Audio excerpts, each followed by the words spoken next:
to grant Professor Patrick Lumumba entry has raised suspicions now that the country is clamping down on anti-China sentiments. But Zambia's High Commissioner to South Africa, Emmanuel Mwamba, says the country is not concerned about Lumumba's opinions. Professor Lumumba, who delivered one of the Mandela Centenary lectures in the Eastern Cape in July, was sent back by Zambian immigration officials shortly after he landed at Kenneth Kaunda International Airport in Lusaka on Saturday. China has defined what she needs and what she wants, and she has identified that Africa has resources both in terms of mineral and other agricultural resources, and that Africa constitutes a big market.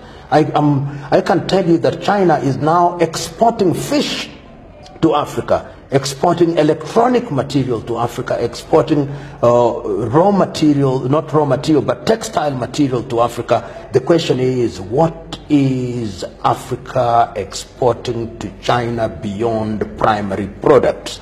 And when China is handing down these many loans, including the promised $60 billion to African countries, what will she get in return? My view is we must begin to ask the foundational question: what are we doing to ensure that China does not run roughshod over African countries, and that there is indeed an engagement that is mutually beneficial? Professor Patrick Lumumba's message on Africa-China relations is trending on the continent and beyond, but he was denied entry into Zambia on Saturday en route to deliver a lecture on Africa in the age of China influence and global geodynamics. Minister of Information Dora Silia tweeted that the refusal was due to security considerations, and many have reacted with concerns Zambia may be clamping down on anti-China sentiment. It's regrettable. Like I stated, we are yet to find out what the security concerns that the Immigration Department raised. You know, refusal of entry by the Immigration Department happens so regularly. We have one of our foremost activists in our country called Laura Mitu was refused entry in South Africa just a few weeks ago. They cited the status of resident permit, and she was returned to Zambia. It is normal by immigration. That's why I'm saying I'm yet to get the particular details relating to Professor Lumumba's denial of entry.